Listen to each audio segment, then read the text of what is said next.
Hey guys, Asher coming at you today, and Watcher of Realms. Welcome to the video. I'm glad to have you all here with me today. If I didn't offend the three of you left here watching these videos in my 10 worst legendaries video yesterday, today we're going to turn the page and focus on the more positive and talk about some of my favorite heroes in the game. Specifically, well, we have Kid Mutu, 3283, and he says, hey Ash, this might be a long one, but what about the best damage dealers and the best support or utility for each faction in the game? I think it's a great idea. I will do the support first, and then tomorrow we'll talk about the damage dealers on the channel, so stay tuned for that one as well. Hey, subscribe here if you enjoy the content. If you don't, well, thanks for watching just the same. That's pretty cool. Okay, let's jump into it here. So I was going to originally, I think my thumbnail still says, because I've already paid my thumbnail artist, the top 3 in every faction, but I kind of forgot that there's really no support in some factions like Nightmares. So it will just be roughly my top 3 supports in every single faction in the game. And of course, there's a lot of heroes that have dual faction capabilities. So we'll touch on all my favorite supports in the game. How's that sound? But we'll do it faction by faction. So let's start with the super obvious here in the Watchguard. The Watchguard has a few like really S tier supports, starting with the Lord Leia. Man, Leia made a massive impact on my account, guys. And I already had Eloin. I had an A3 Eloin. I had an A5 Hollow. I had, you know, a lot of other really good supports. And Leia still was a game changer for me. That's how good she is. And unlike a lot of lords in the game where their main feature is just their lord skill, I mean, she's got that, which is nice, great, but everything else she does is so amazing as well. She's got healing, attack-based healing. She's also got rage regeneration, restores 10% rage for all allies in range immediately. Afterwards, 1% every 2 seconds, lasting for 10 seconds. She also gives a damage increase when the ultimate is triggered. That's a 10% damage increase, increases their damage by 5% every 5 seconds, stacking up to 1 times. I mean, come on. When allies in range use their ultimates, her healing multiplier jacks up as well. Between the damage, between the heals, and between the rage regen, she's incredible. She's an incredible lord, a true 5 out of 5 hero in the game. Definitely one of the best, if not the best support out there in all of Raid. Now, it's not gonna be all about healers in today's video, ladies and gentlemen. We're gonna talk about Regulus, because Regulus is the ally protector. Those coming from Raid, you know, you'll get a feel for what I'm trying to say here. I guess everybody will know what ally protection is. He's kind of the Watcher of Realms version of ally protection. The cool thing about Regulus is you want to build him with some attack speed so he can get rage regen off of his basic attack, right? So he's got rage regen built into his basic, which is just instrumental to how this dude works, because he's all about his morale ability. This is going to increase his own HP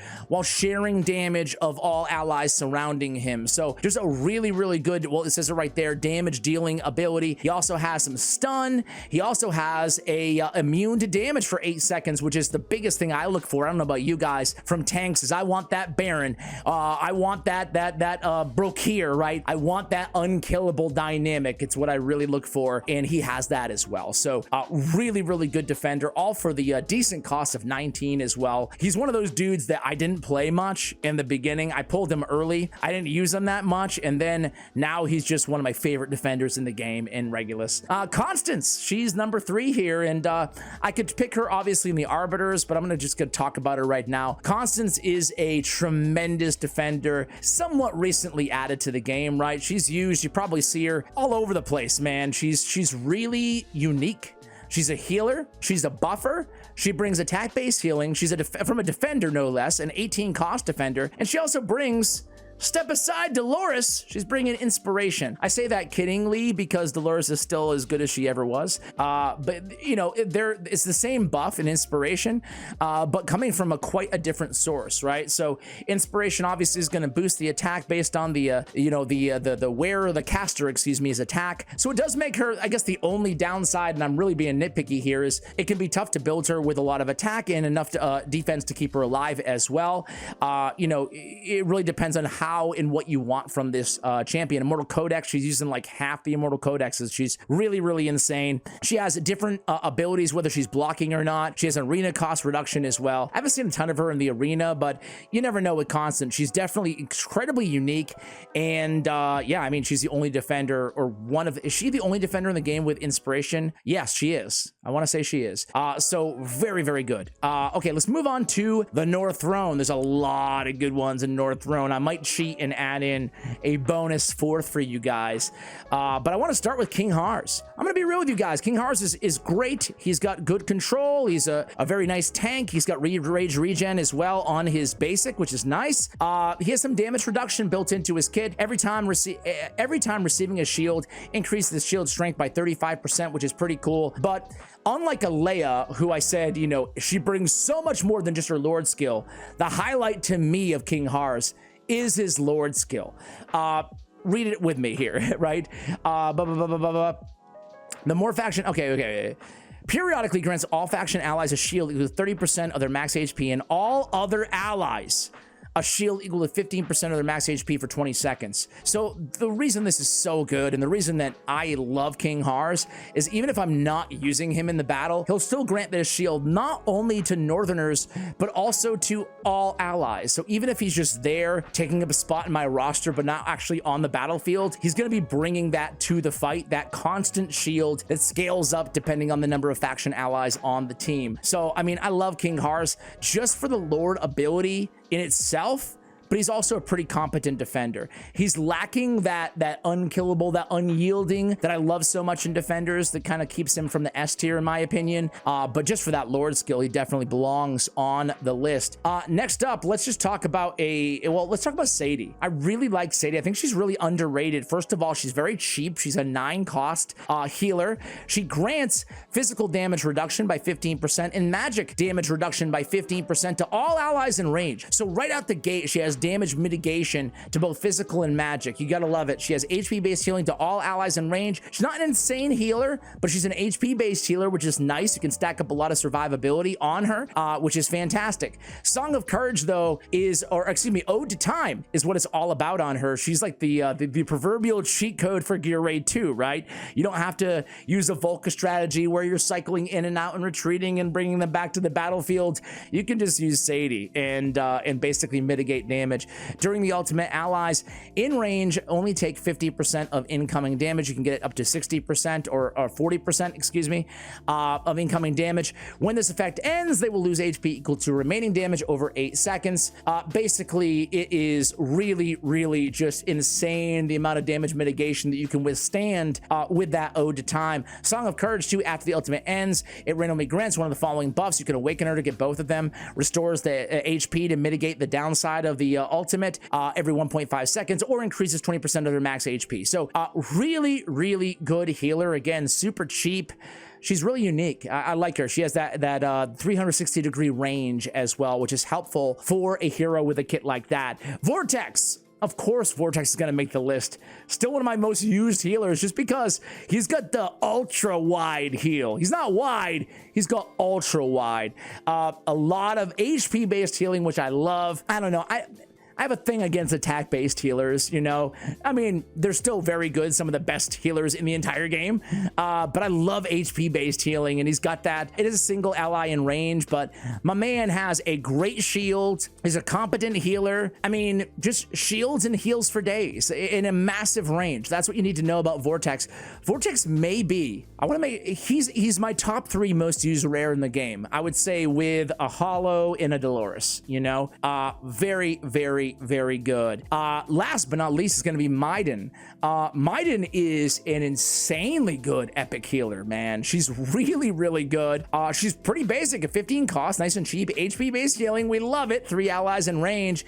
And then she also has dispels all debuffs and a healing multiplier, heals them with a 90% healing multiplier for 10 seconds on the ultimate. The heal targets will be applied with increased defense, by 10% on the Holy Shelter. So increased defense and just absolute great healing from Maiden. I really slept on her for a long time, and then I was like, whoa, she's really, really good.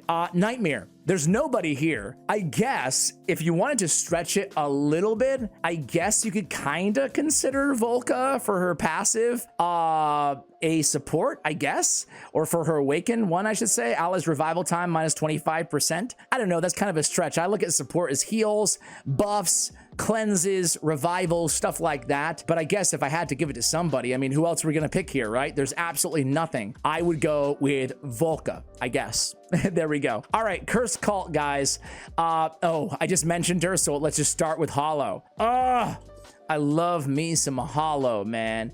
She's the best epic, bar none, for rage regeneration. And she really stands toe-to-toe with most every legendary as well. There's a couple like Alea or whatever who, you know, be preferable. But man, is she good. Eloin. But Hollow is right up there. That's how good she is. And compared to those legendaries, I mean, she's a hell of a lot easier to get all the way to Awakened 5, right? So you can get full maximum value out of her kit.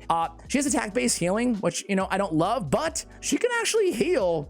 Like, she's not an uber great main healer for a lot of content. She's not going to be healing your team through most of the more difficult like Void Rift content, etc., etc. However, she can do a competent job healing in, like, for example, on one of the sides on Gear Raid 1, she can heal through that. People can use her as a healer through Guild Boss. So, like, I would not discount her heals, because the first thing that everybody says about her is, oh yeah, she doesn't really heal. She's just all about the rage regen. But I found that to be false in a lot of situations, you know?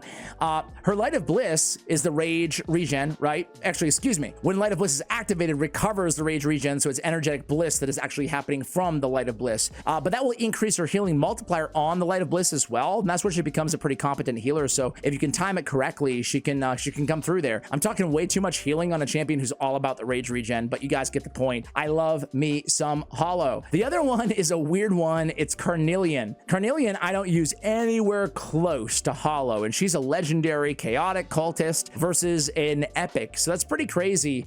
But the reviews is actually what got me some of the ratings. Best hero for chaotic faction, which is pretty cool, because in chaotic she mixes well with her faction, right? She has this, all revolves around soul essence. The reason she's so good is because she grants some healing, but also unyielding, which basically is unkillable in this game, right? So without getting into detail and reading her novel of a kid, she's the perfect cultist support and healer, because she keeps them at, you know, 0 or 1 HP or whatever, ergo getting more damage out of all the chaotic, right? Did I say cultist? I meant chaotic healer.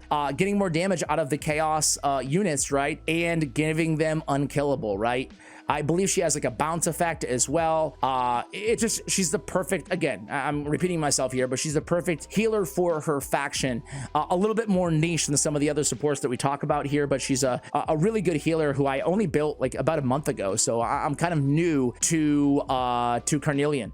Let me know if you guys have more experience with her and what you think of her kit in general. Let's move over to Infernal. I'll steal my third from here, because I don't think I have a third. And I'll put it on Infernal, because Infernal Blast has a lot of good supports. So let's start with Furcy. Furcy I really like. I kind of like most of the lizard healers. I'm also a big fan, well, I don't want to ruin it, so we'll wait till we get to Astoria later on. But every 5 seconds without performing any healing, this hero's healing multiplier for the next heal will be increased by 100%. So nice little spot heals, wide heal, damage reduction, and a buffer. An 18 cost on Furcy, attack-based healer on the basic, heals all allies in range, 100% healing multiplier, and well, he gives the inspiration, right? The inspiration, another inspiration hero. Back in my day, there was only 2, and now there's like 4 or 5. There we go, inspiration. Granted, it's only a 20% inspiration comparable to like a 50 on Dolores, or 15, you can skill it up to 20%, but it's a great buff to have, right? Whenever an ally in range receives AoE damage, their received healing is increased by 10% for 10 seconds, and it can be triggered one time every 40 seconds. And then applies AoE damage reduction. To me, this is the perfect like cherry on top of an already pretty formidable kit. An AoE damage reduction by 5%. Doesn't sound like much, but it's just constantly active to all allies in range. A pretty decent range too. So I think that Furcy was a pretty dang good addition to the game. I like to read what the ratings say. Hex, are you not Hex? Oh, because it was during a Hex. During a Hex event. Ron says arguably the second best healer in the game. And this is a level level 100 top 1, whatever that means, profile here. So Ron would probably knows what he's talking about. So that's actually a really, I didn't see that comment previously. So he's obviously a fan. Shout out to Ron. All right, next up, I want to go over to the first rare on the list, but not the last rare on the list, in Autumn. Autumn only costs 5, and she's a rare, and she's got the 360 radius. She has attack-based healing on her basic. It's negligible on the healing. She has a crit damage increase by 30%, which is really good on the ultimate. It's just a fantastic damage buff to your team. And then she also grants crit rate increase to allies within range on the Wrath of the Maple on the passive. Autumn is often seen alongside Dolores, especially in like Gear Raid 3. A lot of players use both of them to boost in that mid square, both of their E-Drill and Silas, or whoever they're using Setram as kind of a DPS against the boss. So Autumn is very good, definitely deserves to be on the list, not just as an honorable rare mention. And next up is obviously Dolores. I love me some Dolores. She's a 5 cost unit. She's got negligible heals. I said it was a 50% on, I guess it could be, right? But it's a 30% inspiration. You can skill it up to a 40% on A1. The inspiration effect of graceful dancing increases by 20%. So really,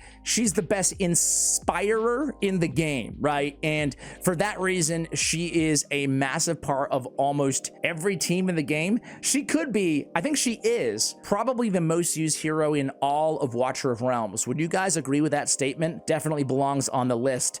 Next up is Eloin.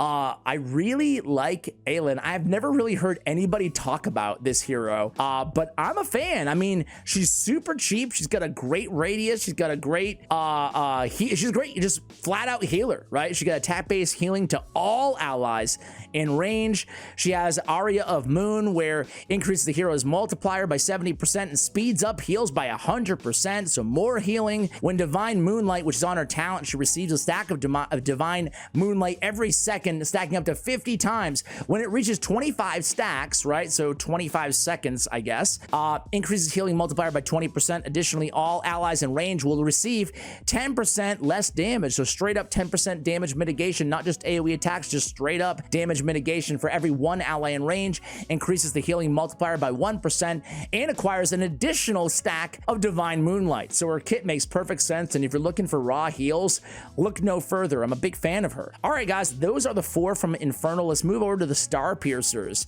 Star Piercers, who do I have here? Actually, only 2 epics on this faction here.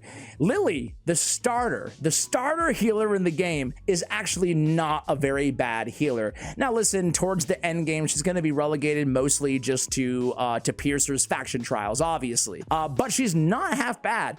She's a little pricey at 17, you know. Attack-based healing, single target range. Each heal restores HP for target 2 times. Excuse me. God, if I can speak, it'd be great. Additionally, the hero's healing multiplier on targets with HP below 40% is increased by 20%.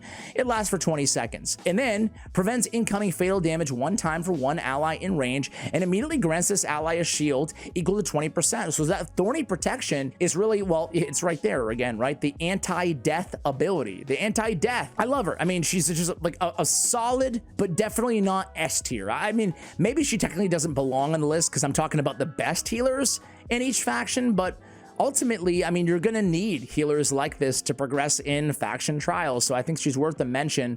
She's not trash. Nandi, though, I actually like a lot better. She can definitely out heal Lily. However, Lily does have, again, the prevent fatal damage, which does come in handy in a lot of situations. But Nandi, she costs a little bit less, and attack-based healing is still 1 ally in range, but the healing multiplier can go up on the chain of healing after 25 seconds. After the heal, each basic attack turns into a healing ball that can bounce 3 times, inflicts attack speed increase on all heroes within the attack range every 40 seconds, plus 50. It's the mania on the auto passive is really good as well. I compare the 2 because I've used them both a lot in my Piercer faction trial progression, and Sandy, I mean, she's incredibly impressive. I'm a big fan of her. Let me know if you want to see like a standalone guide maybe on Nandi. Okay, here we go to Astoria. Astoria Order, I teased him earlier, but I've always been a big fan of Ezrin. He was one of the, it might be sentimental, it might be nostalgic reasons, because he was one of the first legendaries I ever summoned on my account. And I remember everybody in the comments and even a couple collabs were like, yeah, trash. Pass, don't upgrade, don't invest. And I was a fan then, I'm still a fan now, honestly. He's not the best healer in the game, but he's a competent healer. You know, the Verdant Rejuvenation is, you know, basically it bumps up his healing capabilities. But really, it's all about the Enlightened Breath. When an ally's HP drops below 30%, immediately grants a 200% attack-based healing to them, and it can be triggered one time every 40 seconds. And then this hero can cast that Verdant Rejuvenation, which is the ultimate, and the Enlightened Breath on allies beyond his attack range, albeit the healing effects are reduced. I mean, to be able to cast your ultimate and your passive on anybody over the entire map, he's like the Idril of healers, man. He's really good. Damage taken at any time will not exceed 60% of max HP, which is really good as well, right? He can like take the Golem Shriek in Gear Raid 2 and stuff like that. Those big massive shots that come in. I don't know. I think he's really unique, and I don't understand why he gets so much hate, honestly. You guys can let me know. You can educate me in the comments. Obviously, Eloin is, I don't know about you guys, but I would probably say Eloin is, well, she's definitely top 3. I would say support in the game or healer in the game. You can rank her how you want to, but she's one of the most wanted units out there, right? Attack-based healing to 3 allies in range. She's got a full Dispel, and then in allies in range, then heals them per second. Grace of Nature is a great healing ability with the Dispel. The Wood Elf, she summons this Wood Elf that you can cast on the battlefield. He does cost, I think it was a 5 cost, I think, but he heals outside of her range or inside of her range. He just has that burst healing, and then restores rage every 5 seconds for all allies, equal to 1% of their rage cap. So she's got the Nature's Favor, which is that great rage restoration. The only difference from her and Alea, well, there's a few differences, right? She's got the Dispel, she's got the Wood Elf, she's got the rage regen, she's just missing the damage boosting. But where she lacks there, she definitely brings some unique stuff to the table as well. So for me, it's 1A and 1B on Eloin and Leia in terms of legendary supports, best in the game. Really, really good. Laurel, I think you could probably, yeah, I'm gonna include her. Laurel is awesome, man. I mean, I don't know. Oh, I thought the reviews sucked on her. Maybe people have come around on the reviews. Either way, though, she's all about the talent. Increases rage regen by 1. Additionally, upon death, provides surrounding allies with a restoration of 50% of their rage cap upon death. And most players realize this by now, but in case you don't, and maybe you're new to the game or new to Laurel, you can use this even if they just, like, let's just say a Comet or something has a 20-second ultimate, right? It lasts a long time. Or a Dolores, right? As soon as they pop their ultimate, you can retreat Laurel, and when their ultimate's done, they're just gonna start at a 50% rage cap, right? They don't have, they can be mid-ultimate and it's still going to apply it. It's just such a tremendously strong talent that is so unique, and it makes her an instrumental part of a lot of different teams. She's the type of hero that you can use to get through content that otherwise you just wouldn't be able to, no matter the heroes on your account. So for that reason, she's really good. She also has let's see, gets damage increase for 5 seconds to allies every time they use their ultimate, right? Damage increased by 10%. So actually a pretty nice symbiotic power passive if you do choose to at times keep her on the battlefield before you retreat her, right? So Laurel is great. All right, guys, we have 3 more to get to. In the Chaos Dominion, again, we already talked about Carnelian, and she's really the only support here. So Supreme Arbiters, oh man, I would love to get my hand on Enomia. You know, I said that Leia and Eloin were the 2 most wanted, 1A, 1B. This might be 1C. It might be A, B, C. But then again, Ron did say that Fercy's up there too. Interesting, right? Man, she's unbelievably strong. Probably my most wanted healer on this list personally.